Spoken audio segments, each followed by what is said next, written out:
Gracias por tu palabra. Una vez más te bendecimos porque tú eres bueno con nosotros, paciente, Señor, muy paciente con nosotros, y eres fiel, Padre. Queremos pedirte para que podamos imitarte en estas dos cosas, Señor, y que a la luz de tu palabra podamos responderte en esta mañana en el nombre de Jesús. Amén. Dice así, es el mensaje a la iglesia de Tiatira. Dice así: escribe al ángel de la iglesia de Tiatira, el Hijo de Dios, el que tiene ojos como llama de fuego y pies semejantes al bronce bruñido, dice esto: yo conozco tus obras y amor y fe y servicio y tu paciencia, y que tus obras postreras son más que las primeras. Ok, primero vamos a comenzar con esta sección. Primero aquí vemos cómo es el mensaje a un destinatario, a un auditorio. Y ese auditorio dijimos que puede ser interpretado de varias formas. Una manera es en la forma preterista, viendo hacia el pasado, hacia la iglesia literal a la cual estaba hablando Juan. Entonces, si es así, le está hablando al pastor o dice ahí, al ángel de la iglesia en Tiatira. Hemos explicado cómo esto de ángel significa principal o pastor. Entonces, está hablando al pastor de esta iglesia local en esa región de Asia Menor que se llama Tiatira. Pero también, junto con el pastor, pues toda la iglesia estaba pasando por esta situación. El mensaje es para las iglesias también. Ahora, Tiatira es una ciudad de Asia Menor, como todas las que estamos viendo. Es una ciudad llamada al día de hoy Akhisar, así se llama, existe esa ciudad. Y en aquel tiempo era una de las ciudades menos importantes. Casi siempre escuchamos, es que es la más importante, pero esta casi nadie le hacía mucho caso. Los historiadores a duras penas citan a esta ciudad como una ciudad que existía. Entonces no era muy importante. Fue una guarnición militar durante varios siglos. Y tenían idolatría en esta ciudad. Su deidad, tenía una deidad propia de toda esta ciudad, que era una imagen bélica, armada, con un hacha de guerra, montada sobre un corcel. Entonces imagínate que eran bien guerreros. Ellos adoraban a este dios de la guerra, por así decirlo, ¿no? Y también tenían una moneda que se encontró también históricamente, arqueológicamente hablando, se encontró y tenía la imagen de una diosa femenina que tenía una corona que simulaba almenas. No sé si sabes lo que son las almenas. Yo no sabía hasta que ahorita lo investigué. Pero son estas como prismas que se encuentran en la parte alta de los muros que guardan las ciudades. Ajá. Entonces su corona parecía eso, una almena. Ajá. Entonces, pues también tiene que ver con lo mismo, fortalezas, tiene que ver con dioses de la guerra. Y te decía que fue catalogada como una de las ciudades menos insignificantes, pero a pesar de esto era un centro de comercio en aquel tiempo, en el que existía el mayor número de gremios comerciales en toda Asia Menor. Es decir, un gremio como el día de hoy son como asociaciones en las que si tú entras a este gremio, entonces generalmente como disfrutas de la ayuda de todos los demás, pues te va bien, ¿no? Te recomiendan y te va bien en tu negocio. Entonces, así existían en Asia Menor gremios comerciales, y en esta ciudad había muchísimos gremios comerciales. Es una característica notable de esta iglesia. Ahora, una de las mujeres que vivía en esta ciudad, o que era de esta ciudad, era Lidia, la vendedora de púrpura, que también es citada en Hechos capítulo 16. Ella era de la ciudad de Tiatira, ¿no? Probablemente pertenecía también a uno de estos gremios de las personas que fabricaban púrpura, ¿no? Que es un tinte. A lo mejor decían ahí que es de los gremios de los tintoreros. Sí existía eso. Bueno, y te decía, esto es como viendo hacia el pasado. Esta era la ciudad de Tiatira, ¿no? Y la iglesia estaba asentada en esta zona. Ahora también, históricamente hablando, te decía que cada iglesia en Apocalipsis no solamente habla de las iglesias locales de aquel tiempo, sino que apuntan hacia una era de la iglesia futura. Mientras que la semana pasada estuvo por acá Manín con ustedes, ¿verdad? Ya me dijeron que estuvo bien padre. Esta iglesia que él explicaba, hablaba de la iglesia imperial, solamente para comentarlo. Esta iglesia que vamos a estudiar el día de hoy apunta hacia la iglesia medieval, que existió entre el año 476, en ese año lo que sucedió fue la caída de Roma, hasta el año 1453, con la caída de Constantinopla. Durante casi un milenio se mantuvo esta iglesia medieval o la iglesia de la Edad Media. ¿Okay? Entonces, esta iglesia que vamos a estudiar representa la condición de toda esta época en la historia de la iglesia, también de una manera profética histórica. Ahora, en todo este milenio ocurrieron muchas cosas que vamos a ver que son semejantes a lo que vamos a ver en las características de esta iglesia. Por ejemplo, una de las cosas históricas que ocurrieron durante todo este periodo de 1000 años en la iglesia medieval fue que surgió el Santo Imperio Romano. Así le decían, no que yo le diga así, ¿verdad? Pero así le decían, el Santo Imperio Romano, porque en cierta manera era un gobierno civil, pero también estaba muy grandemente influenciado por la iglesia, y se le llamó así el Santo Imperio Romano. También en esta época surgió el poder papal y el progreso del poder papal. También en esta época se desarrolló el monacato, y también hubo una división muy grande entre la iglesia griega de aquella época y la iglesia latina, es decir, los cristianos de Roma y los cristianos de Grecia, de Constantinopla, de toda esta zona. Y hubo una gran división. Y también existieron las famosas cruzadas, a lo mejor las has escuchado. Bueno, todo esto ocurrió durante este milenio, ¿ok? Para que lo tengas solamente en cuenta históricamente hablando. Bien, pero también te decía que esta iglesia, a pesar de que habla a una iglesia local, habla también acerca de un periodo de la iglesia en la historia, también apunta hacia nuestra propia vida, ¿no? Didácticamente nos va a mostrar un tipo de cristiano o un tipo de iglesia en la actualidad del día de hoy. Bueno, pero ese es el destinatario o el auditorio. Iba a Tiatira. También dice en el verso 18, ¿quién escribe la carta? Dice, el Hijo de Dios. Ok, ¿quién es el Hijo de Dios? Jesucristo. Esto no es algo oculto, es revelado claramente. El mismo Señor Jesucristo se mostraba, a sí mismo se presentaba como el Hijo de Dios. Ahora, en la iglesia, en la idea actual, occidental, cuando escuchamos hijo, pensamos de alguien que es diferente a ti y que tiene una inferioridad en cuanto a la autoridad. Pero en la mente judía era completamente distinta la idea. En aquel tiempo, decir hijo hablaba de alguien que poseía la misma naturaleza que el Padre, o que tenía la misma autoridad del Padre, o la misma esencia o sustancia del Padre. Entonces, cuando Jesús se presenta a sí mismo, el Hijo de Dios, está diciendo, el remitente, el que escribió la carta, es el mismo Hijo de Dios, el que tiene la misma autoridad, la misma esencia, la misma sustancia, la misma naturaleza de Dios el Padre, y ese es Jesús. Y lo hemos oído también decir a Jesús, yo y el Padre uno somos. Jesús es uno con Dios, no es inferior a Dios, es Dios y es uno con Dios. Pero Él es el remitente de la carta entonces. Y también se presenta como el que dice ahí, tiene ojos como llama de fuego y pies semejantes al bronce bruñido. Tiene que ver con lo que vamos a leer, porque esto de ojos de llama de fuego tiene que ver con el verso 14 del capítulo 1, donde se presentaba así, Él se mostró hacia Juan. Pero habla de alguien que tiene, que con su propia mirada puede escudriñar hasta los secretos más recónditos de cualquier ser humano. Tiene ojos como llama de fuego, puede ver, puede escudriñar, puede quemar y deshacer todo con su propia mirada, ¿verdad? Entonces habla de juicio. Pero también se presenta como alguien que tiene pies como semejantes al bronce bruñido. Ahora, recuerda, esto no es un relato literal, sino que contiene muchas figuras. Entonces no significa que sus ojos sean fuego como tal, ¿verdad? Sino que parece así, ¿no? Pues ¿cómo podías explicar algo que nunca habías visto, ¿no? Entonces Juan está tratando de mostrar cómo parecía Jesús en su apariencia física. Pero dice que sus pies parecían esto, bronce bruñido. El bronce, yo no sabía, pero es uno de los materiales más puros, ¿no? Y en aquella época era muy común porque de eso hacían prácticamente toda ¿cómo se llama? Sus armas, ¿verdad? Y también sus herramientas. Y recién estaba empezando a florecer toda esta cultura metalúrgica, ¿no? Del bronce.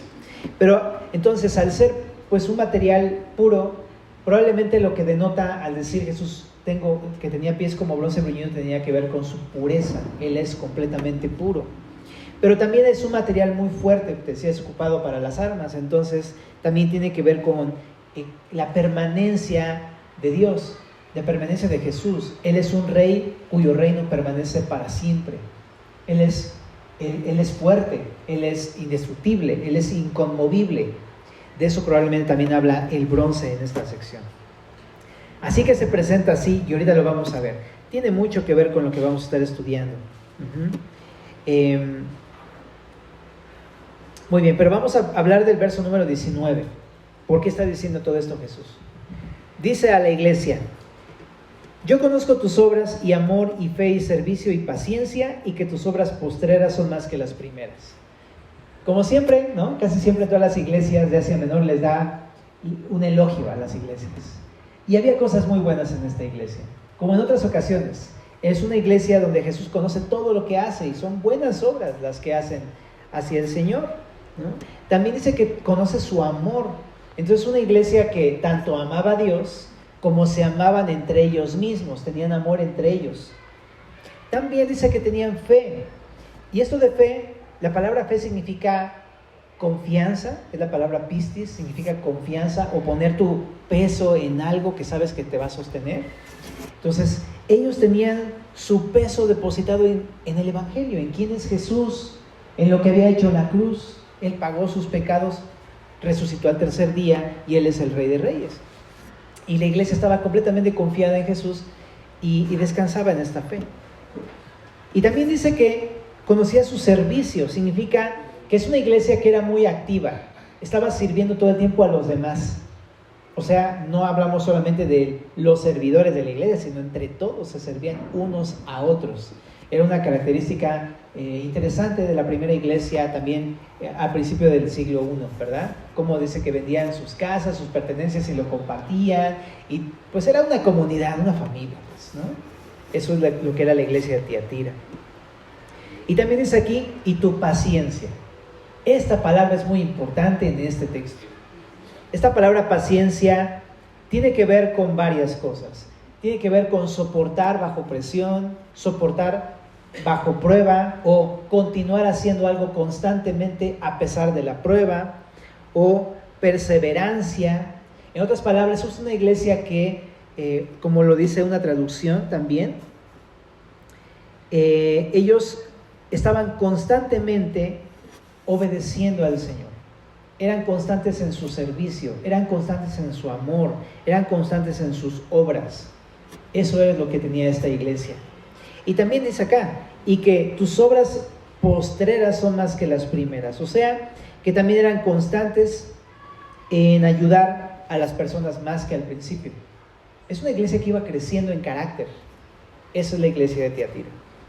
Pero pasó algo muy interesante en esta iglesia. Verso 20. Pero tengo unas pocas cosas contra ti, que toleras que esa mujer Jezabel, que se dice profetiza, enseñe y seduzca a mis siervos a fornicar y a comer cosas sacrificadas a los ídolos. ¡Wow! Bueno, de entrada, cuando empiezo a leer la primera parte, como que me anima, porque digo, bueno, está padre, entonces ir creciendo en carácter, en amor, en fe, en servicio, está padre eso, ¿no? Espero que pueda ser también un ejemplo para nosotros. Pero a pesar de eso, dice aquí que Dios tenía unas pocas cosas en contra de Tiatira. Ahora, aquí yo en mis notas le puse, qué interesante, porque dice pocas cosas. O sea, no es que tuviera muchos errores, tenía unos pocos detalles, pero que eran pocas cosas. Dios estaba en contra de esa iglesia. Qué interesante, ¿verdad? Porque de repente pensamos, pues yo ando bien, o sea, sí tengo pocas cosas, pero pues bien, ¿no? O sea, yo creo que agrado a Dios. Wow, es bien confrontante pensar que Dios no está contento conmigo si tengo esas pocas cosas malas en mi vida. Entonces, por ahí luego de repente hay personas que piensan, no, pues no importa lo que tú pienses acerca de Dios, no hay problema, o no importa la forma en la que vives, ¿no? Con que vivas para Él. No, pero a Dios sí le importan los detalles. A Dios sí le importan las cosas pequeñas. Entonces le dice, tengo unas pocas cosas contra ti. Entonces Dios no está a su favor en esto que vamos a leer. Y dice, que toleras a esa mujer Jezabel, que se dice profetiza, enseña y seduzca a mis siervos a fornicar y a comer cosas sacrificadas a los ídolos.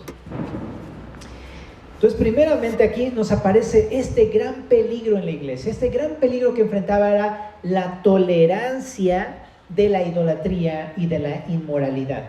Vamos a explicarlo con más detalle. Pero lo primero es que le dice, toleras que esa mujer Jezabel. Esa palabra tolerar significa tú dejas que haga lo que quiera esa mujer Jezabel, ¿no? La tolerancia, ¿no? Esta palabra se puede traducir a lo mejor un poco más entendiblemente al español como permisiva. Eres una iglesia permisiva. Porque el día de hoy a lo mejor uno puede ocupar la palabra tolerancia como algo positivo, ¿no? Tolerar al que te grita, ¿no? O tolerar al que no te hace caso y te ofende. Bueno, eso es una tolerancia positiva. Pero aquí ocupa este mismo término para hablarlo de forma negativa. Es que tú estás siendo más bien permisivo cuando no deberías permitir ciertas cosas. Es lo que está pasando con esta iglesia. Y como dijeron los Beatles, let it be, brother, let it be, ¿verdad? Déjalo ser. Así era esta iglesia. De alguna manera confundió la paciencia hacia otros o la tolerancia hacia otros con ser demasiado permisivos. Eso es lo que pasó con esta iglesia. Entonces, le dice de una manera figurada, es que toleras a esa mujer Jezabel. Pues para empezar, este título Jezabel probablemente no era el nombre de una mujer en esa iglesia. Probablemente más bien por la historia que conocemos, es una forma en cómo le está llamando a una mujer dentro de la iglesia. Parece ser que sí habla de una mujer literalmente que estaba afectando a la iglesia. Pero Dios, Jesús la llama Jezabel. Apa, nombrecito que le puso, ¿verdad? Bueno, entonces, algunos manuscritos incluso también no dicen esa mujer Jezabel, toleras a esa mujer Jezabel, sino dicen toleras a tu mujer Jezabel. Está más extremo todavía porque probablemente entonces no solamente era una mujer dentro de la iglesia, sino era la esposa del pastor. Probablemente. Entonces esto lo hace todavía más complicado el asunto. Pero ¿qué está pasando? ¿Por qué le dice Jezabel? Bueno, esta Jezabel, ahorita lo vamos a ver, pero primero quiero decir que dice aquí el texto, esa mujer, ya sea que fuera una mujer o la esposa del pastor, se dice profetiza. Pues para empezar, es algo que ella no era en la iglesia. Ella no era profetisa. En la Biblia claramente establece que hay varias funciones dentro de la iglesia. Y una persona puede tener un don de profecía, el cual puede ejercitar en la iglesia. Pero esta mujer no tenía ese don y se autonombraba o se llamaba a sí mismo profetisa, ¿no? Eso es lo que sucedía con esta mujer. Y pues en otra traducción dice, habla de parte de Dios. Y dice otra traducción, y yo no la envié. Básicamente. Pero ya se ponía así. Y dice que le llama Jezabel. ¿Por qué? Porque sigue el patrón de esta mujer que te contaba del Antiguo Testamento. ¿Quién era Jezabel? Lo puedes ver ahí en tu Biblia, seguramente viene abajo de este versículo, un par de citas. Primero de Reyes 16 y segundo de Reyes capítulo número 29, verso 22. Puedes leerlo en casita, pero déjame explicártelo fácilmente. En primero de Reyes había un rey llamado Acab, que era un rey muy malo en el reino del norte, el reino de Israel. Y su esposa era la que lo incitaba a hacer muchas de estas cosas malas. Esa era Jezabel. Pero esa Jezabel no solamente lo incitaba a hacer cosas malas, era una mujer idólatra, que adoraba a ídolos. Incluso mandó a poner una imagen dentro del templo. Esta mujer también mandó a poner varios lugares altos, ¿no? Y alentó al pueblo, condujo al pueblo a adorar, aparte de Dios, a adorar a ídolos paganos. Y condujo a su esposo a hacer esto, y condujo a todo el pueblo. Híjole, por ahí hay un chiste que dice, pues es que el esposo es la cabeza de la familia, pero la esposa es el cuello. Dicen. Pero esta mujer, entonces lo que hizo fue eso, llevar a su esposo a la idolatría y al pueblo completo. Y así fue en la historia. Jezabel por el pecado de Jezabel vino una gran ruina del reino del norte. Y en Segundo de Reyes, Jehú, cuando de parte de Dios Jehú toma un juicio contra esta mujer, le dice: ¿qué tienes que ver tú con Dios y con el templo? O sea, tú eres una mujer fornicaria. Y lo que hace es establecer un juicio contra ella y la mata, ¿no? Al final de cuentas. Pero entonces esta mujer era una mujer fornicaria en el sentido espiritual, en que adoraba a Dios, pero también adoraba a otro, ¿no? Creo que a ninguno de nosotros nos gustaría una persona así como esposo o esposa. Una persona que te dice te amo, pero también le dice te amo a otras chicas o a otros chicos, ¿verdad? Lo diríamos así, sería una persona infiel. Y en la Biblia esto lo traduce como está fornicando espiritualmente. Es un engaño a Dios. No es fiel ni a Dios ni a sus ídolos. Así que esta mujer estaba cometiendo este pecado. Y bueno, fue de gran influencia para todos. Entonces, en pocas palabras, influyó llevando a mucho pueblo a la idolatría. Es lo que hizo esta mujer. Ahora, en aquel tiempo, la idolatría no solamente era rendir culto, ¿no? En el sentido de que se postraban o incluso llevaban obsequios y regalos a sus dioses paganos, sino que parte también de la adoración a los ídolos era la inmoralidad sexual como un acto de adoración a los ídolos paganos. Entonces era una orgía en los templos paganos. Entonces, esta mujer, Jezabel, lo que hizo fue eso: incitar a la idolatría y junto con ello a la inmoralidad que tenía que ver con toda la idolatría. Bueno, eso es lo que hizo. Qué fuerte, ¿verdad? Pero ahora, regresando al texto de Apocalipsis, ¿qué significa esto? Que en la iglesia de Tiatira había una mujer que estaba influyendo a la iglesia de igual manera que como Jezabel a la inmoralidad y a la idolatría. A ambas cosas, de la misma manera.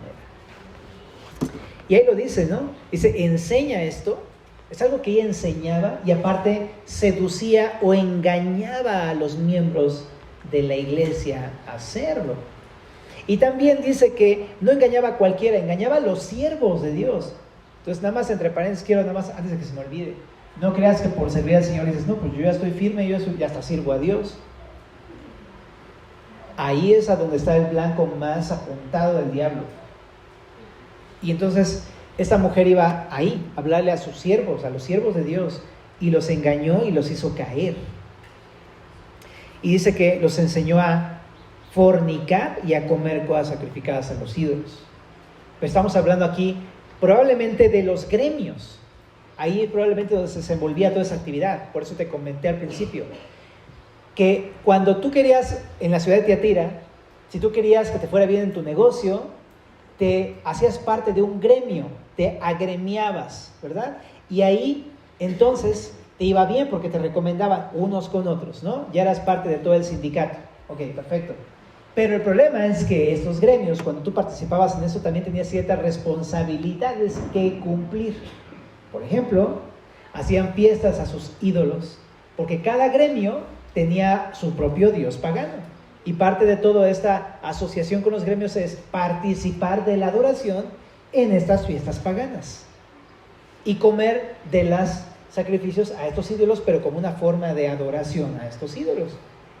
Entonces la iglesia estaba comprometida porque se agremiaba y luego decían, pero tienes que acompañarnos a las fiestas, pero tienes que hacer esto, pero tienes que adorar a este Dios, y si no, te sacamos y a ver cómo te va, a ver quién te va a ayudar. Entonces probablemente esta mujer que estaba en la iglesia de Tiatira, eso es lo que estaba incitando. Tú forma parte de un gremio, si tú eres próspero, ¿no? A ti te tiene que ir bien, un hijo de Dios no es pobre, ese tipo de cosas, ¿no? Y los incitaba a que se metieran a estos gremios y adoraran y comieran de todas esas cosas que no estaban correctas. Ahora, junto con ello, la inmoralidad que conllevaba la adoración pagana. Estaba terrible el asunto. Eran unas fiestas bastante terribles, como las del día de hoy, prácticamente. Entonces, eso es lo que hacía esta mujer. Conducía a la iglesia a la inmoralidad y a la idolatría. Y peor tantito, dice, y la iglesia y el pastor lo toleran. Y esa es la gran crítica de Jesús hacia esta iglesia. Lo toleras. O sea, la iglesia ha sido llamada a ser santa, pura, pero esta iglesia estaba practicando estas cosas. Lo toleraban. O sea, no estaban siendo pacientes de, no, pues a ver cuándo se arrepienten, ¿no? No, estaban diciendo, está bien, dale. Es muy distinto, por eso te decía, el ser paciente con alguien a ser, ¿qué te decía? Permisivo. Esta iglesia estaba siendo más bien permisiva con estas cosas. Pero una cosa les dice Dios en el verso 21, y le he dado tiempo para que se arrepienta, pero no quiere arrepentirse de su fornicación. Eso es lo que ha pasado, le ha dado tiempo para arrepentirse. Eso no significa que Dios sea permisivo, porque decimos, entonces si Dios sí puede permitirle. No se lo estaba permitiendo, no estaba de acuerdo, es pecado, pero estaba dándole un tiempo para que se arrepintiera, ¿verdad? Pero dice en el verso número 22, he aquí yo la arrojo en cama y en gran tribulación a los que con ella adulteran, si no se arrepienten de las obras de ella, y a sus hijos heriré de muerte, y todas las iglesias sabrán que yo soy el que escudriña, ¿qué dice? La mente y el corazón, y os daré a cada uno según sus obras.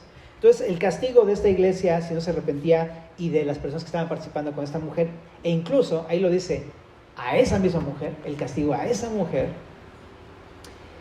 es arrojarla en cama. Y a sus hijos, dice ahí también, herir de muerte. Ahora eso está muy interesante, porque es como si le dijeran, ¿te gusta la cama? Pues te voy a arrojar en tu cama, pero no precisamente para lo que te gusta hacer, ¿verdad?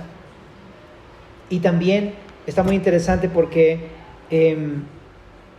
no solamente a ella, sino también a todos los que han participado junto con esa mujer, a todos los que le habían hecho caso de ir y adorar a los ídolos, ir y hacer inmoralidad sexual. Todos ellos iban a ir a un castigo, y no solamente ellos, sus hijos.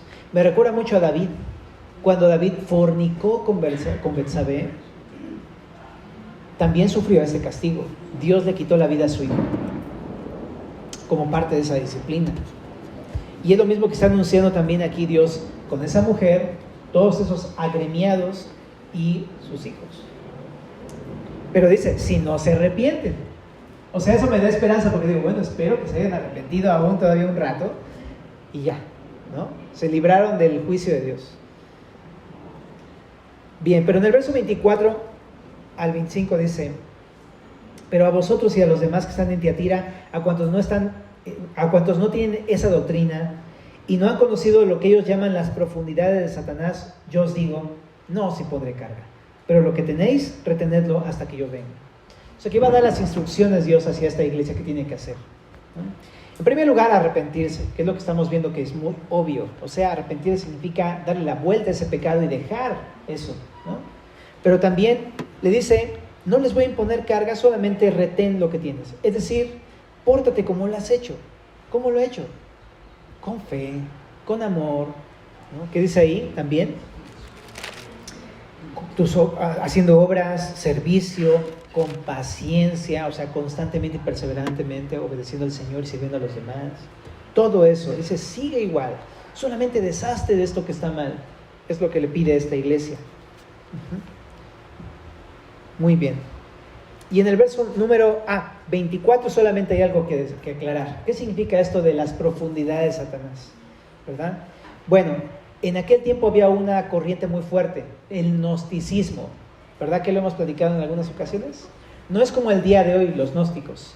Es similar, pero es un poco distinto. En la antigüedad, el gnosticismo enseñaba que para poder derrotar a Satanás, había que entrar en su fortaleza para experimentar el mal profundamente. Algo así como, para poder combatir el mal tienes que conocerlo, ¿no?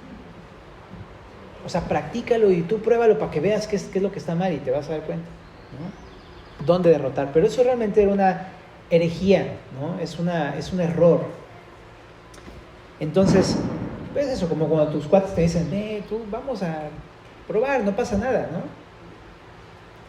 Bueno, y en el verso número 26, entonces, lo que está diciendo ahí es a los que no hacen este tipo de cosas, a los que no están buscándole ahí en el gnosticismo, a los que no están ahí buscándole 3 pies al gato con todo esto de Satanás, ellos precisamente no les voy a imponer ninguna carga, ¿no? Bueno, nada más mantente firme. Y en el verso 26 dice, al que venciere y guardare mis obras hasta el fin, yo le daré autoridad sobre las naciones, y la regirá con vara de hierro, y serán quebradas como vaso de alfarero, como yo también la he recibido de mi Padre. Y le daré la estrella de la mañana. El que tiene oído, oiga lo que el Espíritu dice a las iglesias.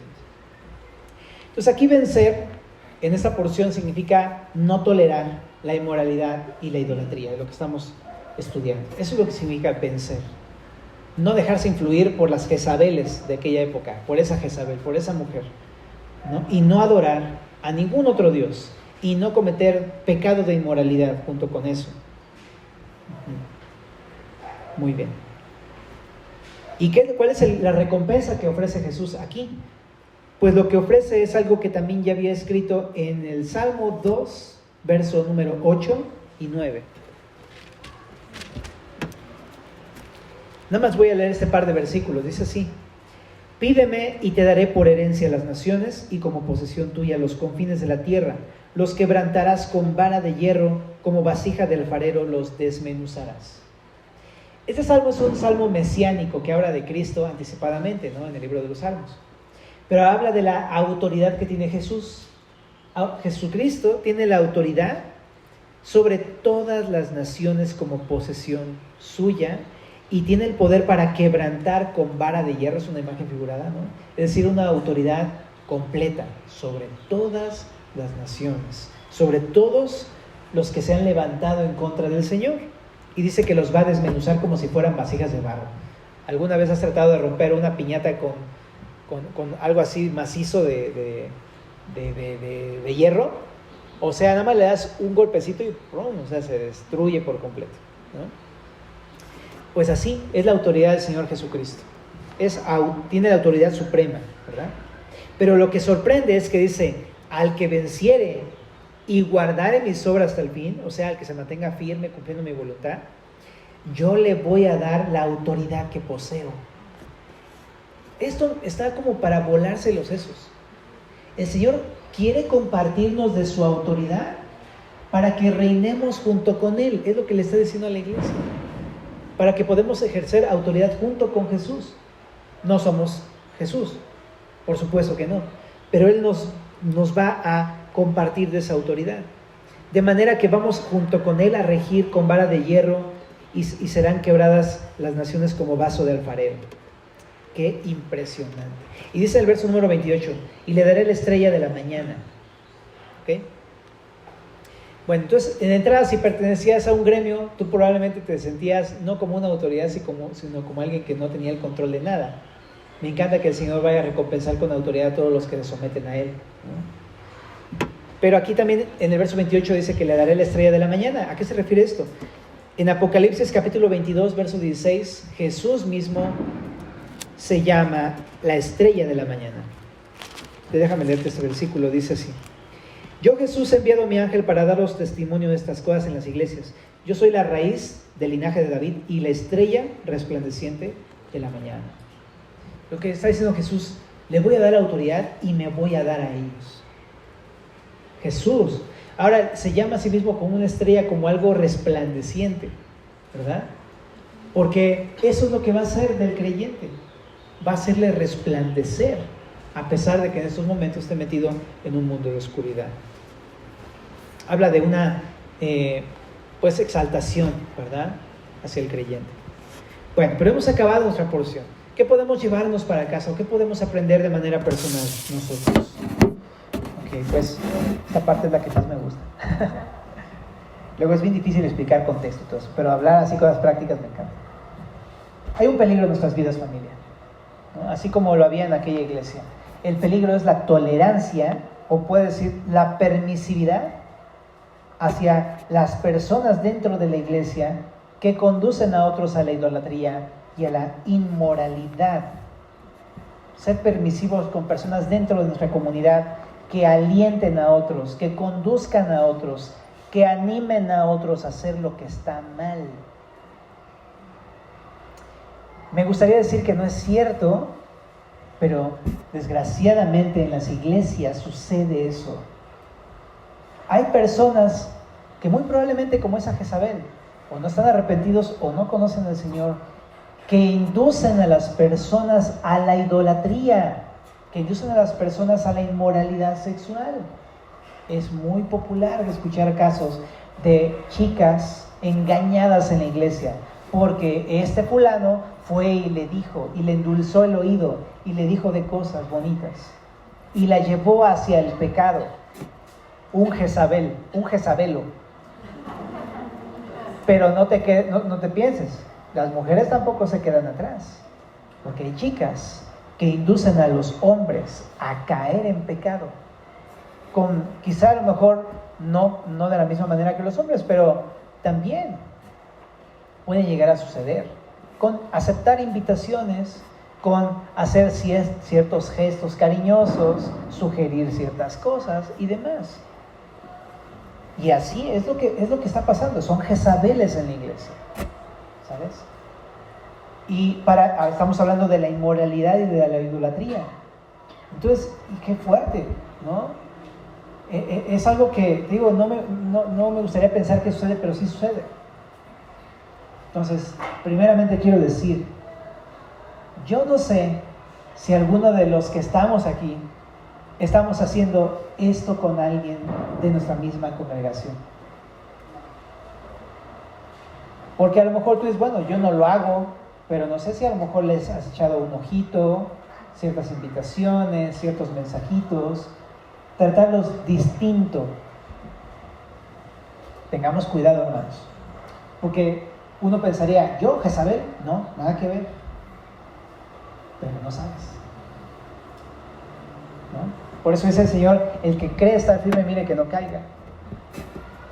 Y es de repente bien triste escuchar de casos de, este fulano, ya cuando te das cuenta, ya anduvo con esta y con esta y con esta y con esta. Ya tiene una colección de novias dentro de la iglesia. Qué terrible, qué vergonzoso, ¿no? Y así sucede. Entonces, chicos, chicas, no se dejen engañar. Y todavía más allá, no lo hagas. No seas como un Jezabel, una Jezabel en la iglesia. Quiero leerte algunos versículos que hablan acerca de esto. En 1 Corintios, capítulo número 5, verso número 1, sucedió algo muy parecido, ¿no? Esta iglesia era caracterizada porque había mucha fornicación en Corinto. Y le dice en el capítulo 5, de cierto se oye que hay entre vosotros fornicación. Es la misma palabra, la palabra pornía en griego, porneia, de donde se diría pornografía, pero engloba todo el pecado de la inmoralidad. Y dice, y tal fornicación, cual ni aún se nombra entre los gentiles, tanto que alguno tiene la mujer de su padre. En la iglesia de Corinto también sucedió algo así. Había inmoralidad, pero este ejemplo que pone aquí en Corintios es un ejemplo muy extremo. Alguien andaba con su propia madrastra. ¿Qué onda? Ni siquiera en la sociedad, ni siquiera los que no conocen a Cristo se comportan así. Y este pecado sucedía dentro de la iglesia. Estaba fuerte. Entonces, ¿qué pasa con los corintios? Los corintios decían, no, pues hay que tenerles paciencia, pero no porque tuvieran paciencia de tolerancia positiva, de vamos a esperar a ver si se arrepienten. No, ellos eran permisivos con esas personas. Decían, sí, dale, no pasa nada, ¿no? Porque estaban influidos con todo este gnosticismo y todas las cosas que estaban a su alrededor. Pero me encanta que Pablo les dice en el verso 2, y ustedes están envanecidos. Significa enorgullecidos. Lo que se entiende es que ellos estaban jactándose de ser muy compasivos y muy buena onda y que somos muy tolerantes aquí en la iglesia. Mira, aquí ven, no te vamos a decir nada. No es como otras iglesias que ahí sí te dicen las cosas bien feo, ¿no? No, nosotros no te vamos a decir nada. Y Pablo dice, no, eso no es tolerancia, eso es permisividad. Y eso habla de que ustedes están jactándose, están siendo unos orgullosos pensando que están bien cuando realmente están mal. Eso es lo que les dice. Es muy parecido a lo que estamos viendo en Apocalipsis. Y les dice, ¿no debierais más bien haberos lamentado para que fuese quitado de en medio de vosotros el que cometió tal acción? Rudo, ¿no? ¿Qué es lo que vemos? Que no debemos, o sea, no se puede tolerar la inmoralidad ni la idolatría dentro de la iglesia, querida familia. No se puede tolerar. Me encanta que Jesús nos enseña y nos advierte, porque probablemente estamos metidos en eso. Igual que la iglesia de Tiatira. Jesús no despreció a su iglesia, pero sí la llamó al arrepentimiento. Y es el mismo llamado para ti esa mañana. Si estás en un pecado de inmoralidad o de idolatría, pídele perdón al Señor y arrepiéntete. De hecho, también tiene que haber una disciplina, ¿no? Como parte de todo el trato de Dios hacia las personas. La idea de poder darle una disciplina a este hombre que estaba con la mujer de su padre era el arrepentimiento, no era otra cosa, no era su destrucción, sino su arrepentimiento. Y de igual manera, Dios cuando nos llama la atención es para dejar el pecado, no para destruirnos. Bueno, también hay una cita que me gusta mucho, es Marcos 9:42.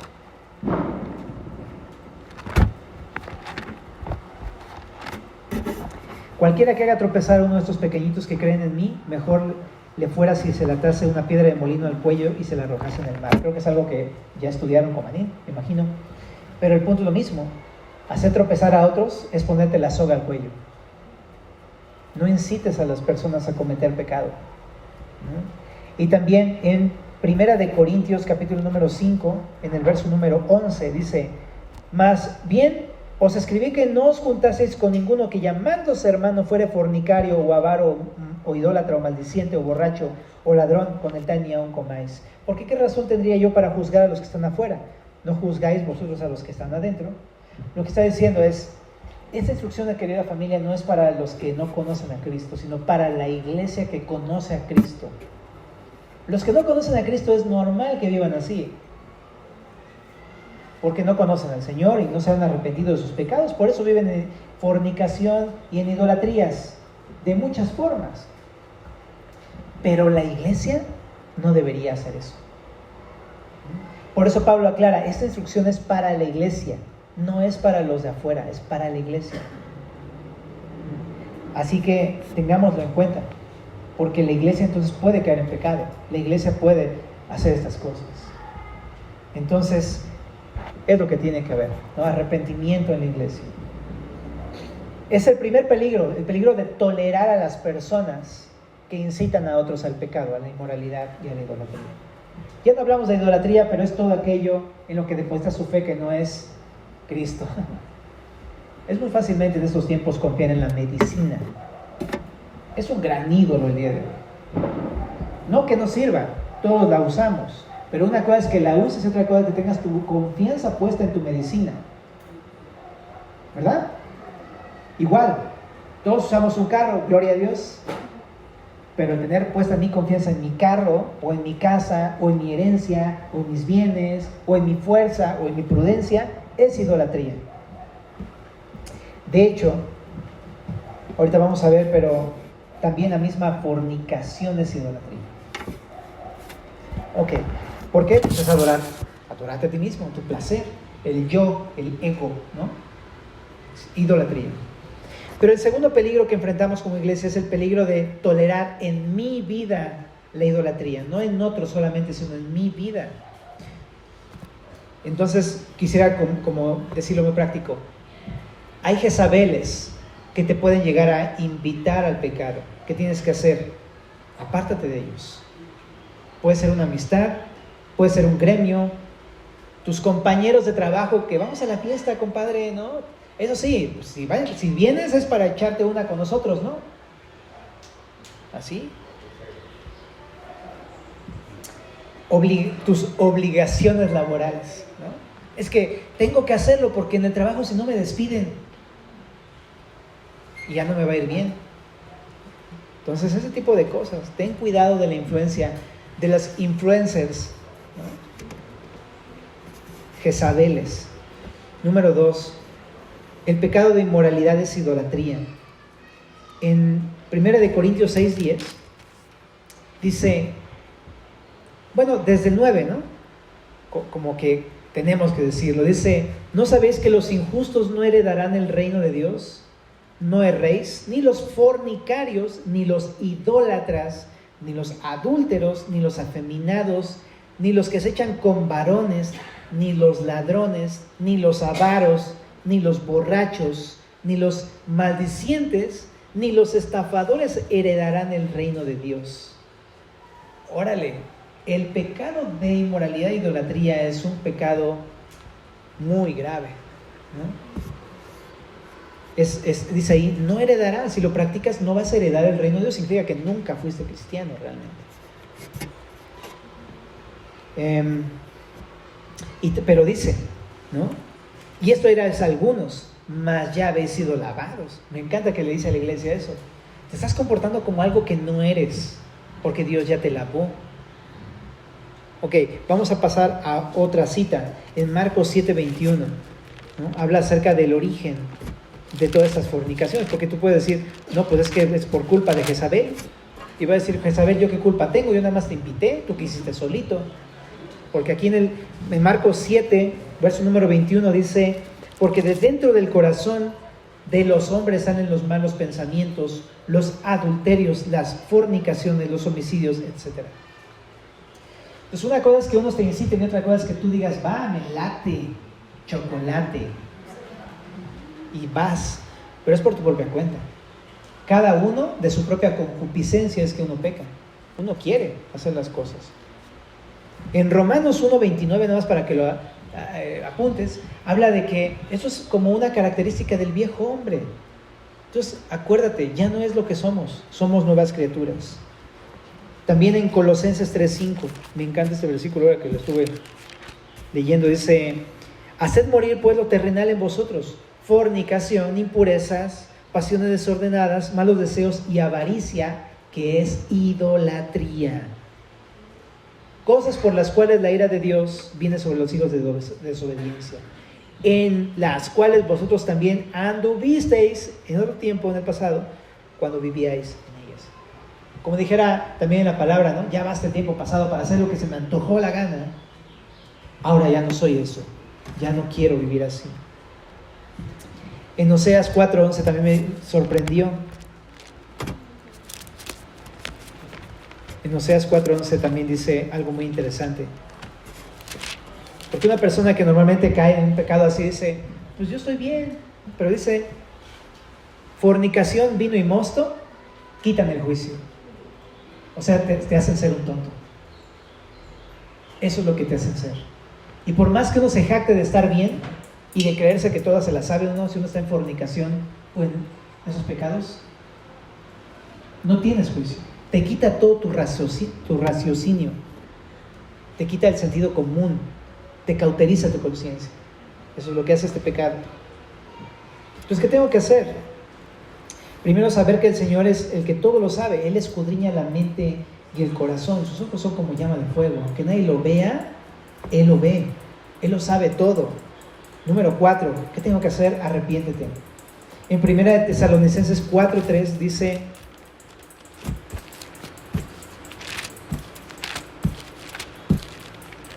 vamos a acabar en mi querida familia.